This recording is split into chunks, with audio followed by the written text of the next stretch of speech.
नमस्कार मित्रांनो, तुम्ही लाडकी बहीण योजनेचा फॉर्म तर भरला असेल आणि अप्रूव्ह नसेल झाला, रिजेक्ट झाला असेल, पेंडिंग दाखवत असेल तर ह्या व्हिडिओमध्ये तुम्हाला प्रॉपर व्हिडिओमध्ये नॉलेज भेटणार आहे. काय करायचं पूर्ण तुम्हाला समजणार आहे. ह्या व्हिडिओ लास्ट पर्यंत बघत राहू. चला स्टार्ट करूया. आपल्या पुढे हे जे पेंडिंग आणि रिसबमिट हे जे ऑप्शन नवीन आलेले आहेत, तर ह्याचा अर्थ तुम्हाला सर्व काही डिटेल मध्ये समजणार आहे की ह्याच्या पुढे काय प्रोसेस आहे, तुम्हाला काय करायचं आहे. आता हे तुमच्या पुढे जर का पेंडिंग जर का दाखवत असेल, त्यांनी तुमचा फॉर्म चेक केलेला नाही, मोठी जर सर असतील, ते सिनियर असतील, त्यांनी तुमचा फॉर्म चेक केलेला नाही, तर हा पेंडिंग मध्ये फॉर्म आहे, तर त्यांनी चेक केल्यानंतर तुमचा पण अप्रूव्ह होईल, म्हणजे सबमिट होईल. तिथे तुम्हाला ग्रीन टिक असं दिसून जाईल. तर तुमचा फॉर्म त्यांनी चेक केल्याशिवाय तर इथं तुम्हाला काही दिसणार नाही. तर तुम्ही ह्याला काही करू नका, काही बटनावरती क्लिक करू नका, काही पण नका करू. फक्त तुम्ही तुमची जी प्रोफाईल आहे ते चेक करू शकता. एकदा काय झालेलं आहे तुमच्या प्रोफाईल मध्ये सर्व काही डिटेल मध्ये तुम्हाला दिसून जाईल.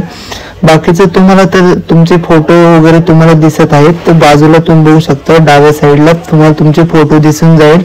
तर अशा प्रकारची हे पेंडिंग मध्ये तुम्हाला होईल. तर त्याच्या खाली एक ऑप्शन तर तुम्ही बघू शकता, रिसबमिट. इथे तुम्हाला काय ऑप्शन आलेला आहे, रिसबमिट म्हणून ऑप्शन आलेला आहे. इथे तुम्हाला फॉर्म जो आहे तो नीट एडिट केला नाही, म्हणजे नीट सबमिट केला नाही. तुम्हाला तुमची माहिती पुन्हा भरायची आहे, पूर्ण सबमिट करायची आहे. तुम्ही बघू शकता, आता जर हे जे दुसरे पैसे येणार आहेत ती 30 तारखेपर्यंत जी डेट आहे ती आहे. तर 30 तारखेपर्यंत तुम्ही फॉर्म भरू शकता. तोपर्यंत त्याच्यानंतर तुम्हाला पैसे येऊन जातील तुमच्या बँकेमध्ये. रिसबमिटचा ऑप्शन जर का हा तुम्हाला शो होत असेल तर तुम्हाला फॉर्म पूर्ण भरायचा आहे. एकदा चेक करून घ्या तुमची माहिती बरोबर आहे की नाही, की तुम्हाला समजलं पाहिजे की तुमची माहिती बरोबर आहे की आपण हे पेंडिंग मध्ये तुम्हाला नंतर दाखवेल. मग पेंडिंगचा ऑप्शन म्हणजे मी तुम्हाला सांगितलंच आहे, ते चेकिंग साठी गेलेला आहे फॉर्म. तो फॉर्म चेक करत आहे, मोठे ते सिनियर लोक आहेत, ते चेक करण्यासाठी दिलेले जातात. रिसबमिटचा अर्थ तर तुम्हाला कळलाच असेल.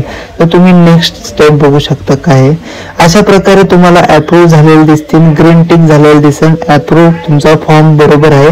तुम्ही निवांत शांतपणे झोपू शकता. तुम्हाला तुमचे पैसे पुढच्या महिन्यामध्ये येऊन जातील. 30 तारखेला किंवा पुढच्या 25 तारखेला तुमचे जे पैसे आहेत ते येऊन जातील. तुम्ही एकदा तुमची प्रोफाईल लोगो, म्हणजे इथं जर तुमचा डोळ्याचा ऑप्शन येत आहे बघा, इथं ऑरेंज कलर मध्ये, इथं तुम्ही चेक करू शकता तुमची प्रोफाईल बरोबर आहे की नाही, बरोबर तुमची माहिती आहे की नाही, कारण की तुमचे फॉर्म अप्रूव्ह झालेले आहे. इथं तुम्हाला काहीच करायचं नाही. तर तुम्ही बघू शकता पेंडिंग, हा जो पेंडिंगचा ऑप्शन मी तुम्हाला सांगितला आहे. आता तुम्ही मध्ये बघू शकता, हा रेड कलर मध्ये काय रिजेक्टेड ऑप्शन आलेला आहे. रिजेक्टेड म्हणजे तुमचा फॉर्म सबमिट झालेला नाही, तुमचा फॉर्म पुढे गेलेला नाही आणि तुम्हाला काहीच होणार नाही, काही उपयोग पण नाही. पण तुम्हाला हे जे समजत असेल तर तुम्ही बघू शकता, तुम्हाला हे कळलं असेल की आता काय करावं काय नाही.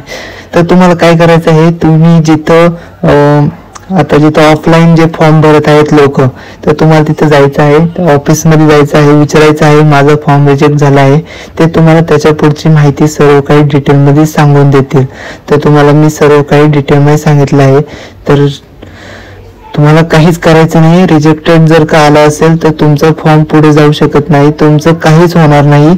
तुम्हाला घरी बसून उपयोग नाही, तुम्हाला थोडेसे चक्रा मारावं लागतील, तर तुमचं हे काम होऊन जाईल. तर ह्या व्हिडिओवरती लास्ट पर्यंत पाहिल्याबद्दल तुमचं मनापासून धन्यवाद. Thank you so much. या व्हिडिओ लाईक करा, चॅनलवरती नवीन चॅनलला सबस्क्राईब करा. Thank you so much. बाय.